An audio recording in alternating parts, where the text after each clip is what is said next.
All right. Well, I really have been struggling with one of JD Farag's latest videos here, trying to understand it. And I've listened to a lot of this guy over the years, and I think I've got him figured out. I think, as I've said before, that he is sincere in his belief that Jesus is coming back in his lifetime, and it's really only a matter of months or maybe a couple of years at the most.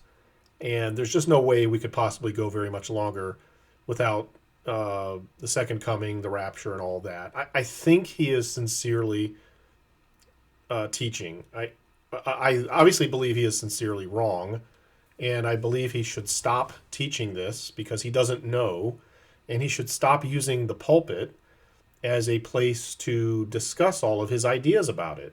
Because really, what it amounts to is wishful thinking and entertainment. This is a form of entertainment, it's escapism. The people who listen to him and support him want to be told constantly, every week, don't worry, any second now, you're going to get out of this painful place and go to paradise. Don't worry, it's coming any second. And in the back of their minds, just like in the back of JD Farag's mind, they're not really fully believing this. Like, it's not actual belief. It's just wishful thinking, which is not the same as belief. If you really believed you were out of here in the next year, you would behave differently. And JD Farag would behave differently. It's really just wishful thinking and entertainment. It's fun to think about. And it's really fun to talk about. And it's really fun to have like really cool ideas about it. Like, hey, check out this news item that I saw and look at what this prominent person said and what they might be hinting at as it relates to the New World Order. Or, hey, I've observed this thing about the feast days and this thing about the moons. And people love to share their ideas about the end times because, hey, makes it's a fun subject to talk about and it makes them look smart. They like the attention. That's all this is. Where I have a problem, I'll say it again. I have a problem with using the pulpit, using the name of the Lord, using God's holy word, and making speculative promises to people that don't come to pass. You shouldn't be telling stories as if they're truth using the name of God, then being proven wrong. And then do it again and just keep recycling and recycling and recycling. You're really using the name of the Lord in vain. So I come across this video and I listen to it a bunch of times, and I think what JD Farag is trying to do is what he has to do about once a year, maybe twice a year. He has to diffuse the bomb of all of the promises he has made over the last year or several months of rapture any second, you're going to get out of here, just hold on a little longer. Doesn't happen, okay? And he speculates about things in the news and they don't come to pass. So he has to every once in a while step in and go, now listen, everyone, you really need to just kind of calm down here. Don't get too upset at me. I'm just trying to figure this out too, And then gets a bunch of people to sort of go, okay, I forgive you, and it's okay, JD, you're just a man too, blah, blah, blah. Keep on going, JD, keep saying what you've been saying. But he has to defuse that bomb every once in a while. And this is his latest attempt at doing that. And I got to tell you, I've never heard... This is some of the most bizarre stuff I've heard. During my time off, I reflected on the last 16 years since we started doing these weekly updates, and I have to confess that I'm just stunned. Towards the end of 2006, I sensed that we were entering a period of time, the likes of which we've never seen in human history. It was for this reason, this is 2006 now, that after inquiring of the Lord, it became very clear from the Lord that I was to start teaching Bible prophecy and talking about the end times. And with those words, JD Farag has stated unequivocally that I am now coming it to you with these words from the Lord himself. He has placed himself under the leadership of the Lord himself. He has stated, these are the words God wants me to tell you.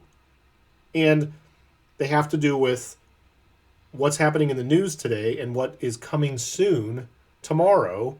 So they're not explicit words out of the Bible, so they're prophecy. That's what prophets do. They tell people what God has instructed them to tell them that is not explicit in the Bible.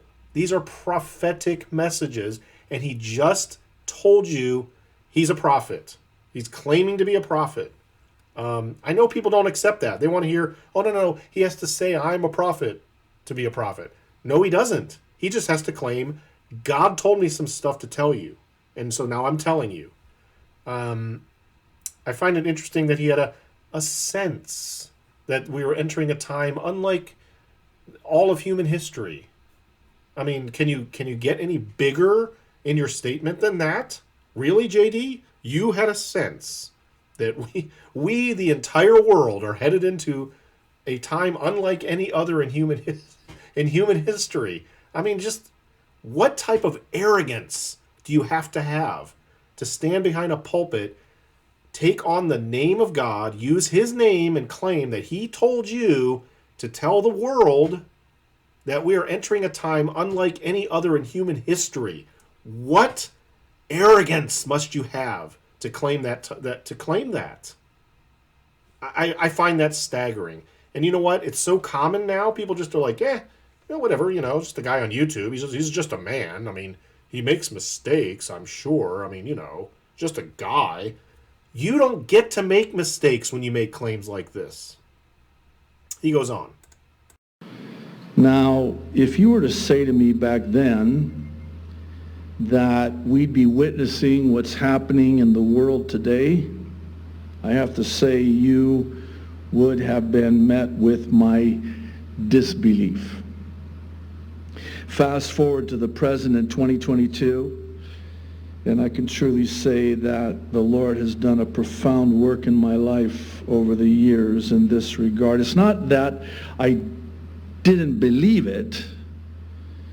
It's that my unbelief has been transformed into belief that the rapture of the church is at the door.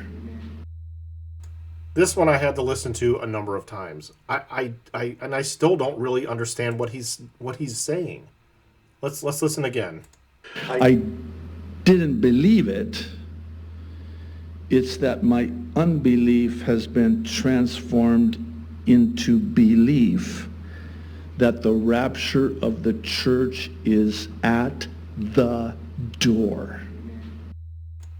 It's not that I didn't believe it. It's that my unbelief has been transformed into belief.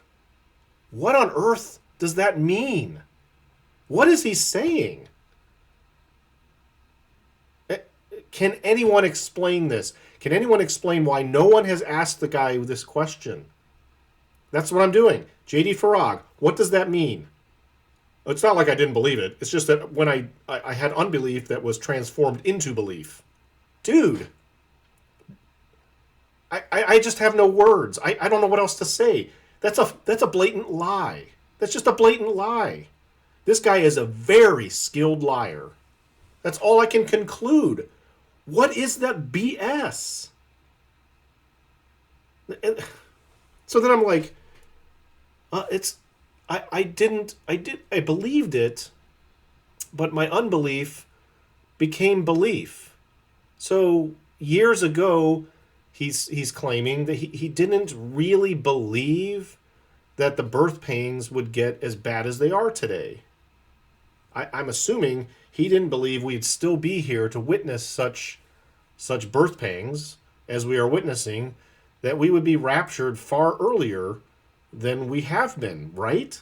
Is that what he's trying to say? Is he trying to admit that he was wrong years ago, like, I don't know, August of 2016? Here's the bottom line.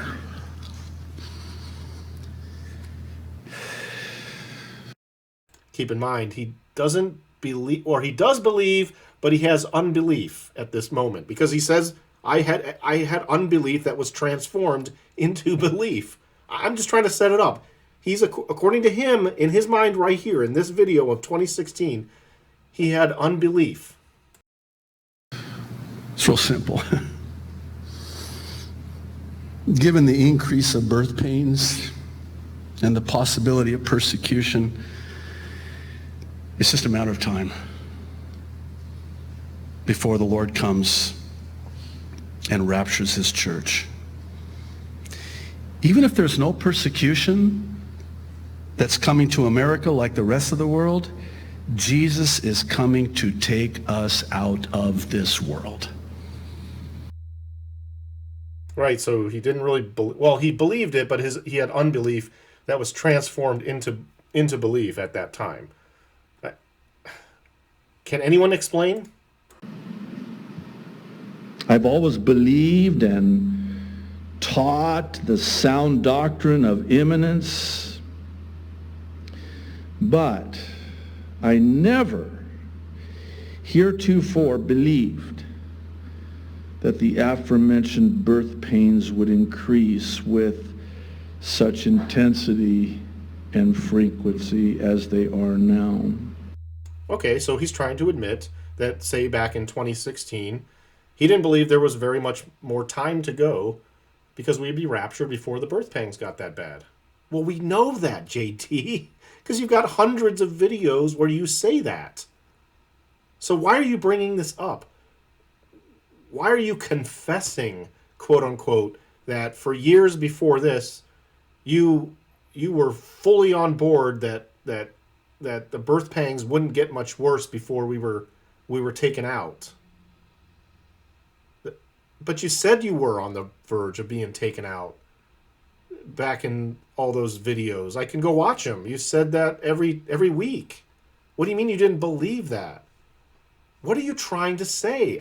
I still don't know what he's trying to do. I think he is trying to cast a fog over your brains, all of you JD Farag fans, and he's trying to make you believe something along the lines of, you know what, I was right back then in my statements that the rapture was any second because these birth pains can't get any worse. I mean, I was right in the sense that I didn't really believe what I was saying because I knew they could get worse, but I still said it as if I did believe it so that you would trust me. And now when I say it, I really do believe it because now we really are at the end, when 5, 10, 15, 16 years ago, we were not at the end. So even though I believed it, I didn't have any unbelief.